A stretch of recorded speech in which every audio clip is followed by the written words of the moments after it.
அப்புறம் சில இடத்துல இந்த வேறு இடத்துல இருக்க முடிய பிடுங்கி அது இன்னொரு இடத்துல நட்டுவாங்க. அந்த கணுக்காலோட நடுறது.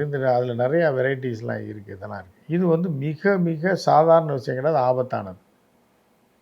மருத்துவர்களே அதுக்காக பயிற்சி பெற்ற, திறம்பட அதில் அனுபவம் வாய்ந்த மருத்துவர்கள் மட்டுமே இதை பண்ண முடியும். வேறு யாரும் நீங்கள் காஸ்மெட்டிக் சர்ஜரியில் போய் இதெல்லாம் பண்ணிங்கன்னா, இந்த இவருக்கெல்லாம் பண்ணால் நல்லா தான் இருக்கார் அப்படின்னு வேணால் சொல்லலாம் 4 பேர். 5வது ஆள் உயிரோடு இருக்கானானே தெரியாது. புரியுதா அவங்களுக்கு? ஸோ அந்த மாதிரியான ஆபத்தெல்லாம் இதில் இருக்குது. ஸோ அதனால தான் அவங்க நிறையா சார்ஜ் பண்ணுறாங்க. புரியுதா? நடவுக்கு அவங்க காசு ஜாஸ்தியாக வாங்குற காரணம் அது. ஸோ அதனால தான் இப்போ அதில் நிறையா பேர் பாதிக்கப்பட்டு மெண்டல் ஆகிருக்காங்க.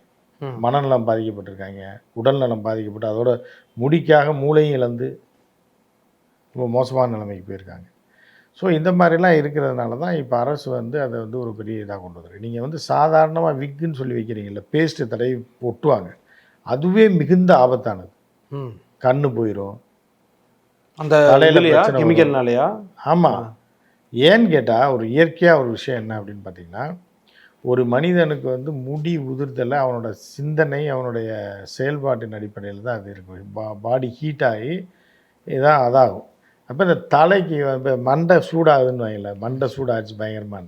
இந்த சூடாகும்போது இயற்கையான காற்று படும். அது இப்போ முடி நிறையா இருந்தால் அதுக்கு பத்தாது. அந்த காற்றோ அந்த இது பத்தாதுன்றதுனால தான் ஆட்டோமேட்டிக்காக இயற்கையே முடியை தள்ளி விடுது, கொட்டி விடுது. உனக்கு பத்தலை, காற்று பத்தலை, உன் தலை ஹீட்டாக இருக்குது, சூடாக இருக்க அப்படின்றது தான் அதுக்கு அர்த்தம். புரியுதா உங்களுக்கு? அப்போ நீ அதை போட்டு மறைச்சிங்கன்னா என்ன ஆகும்?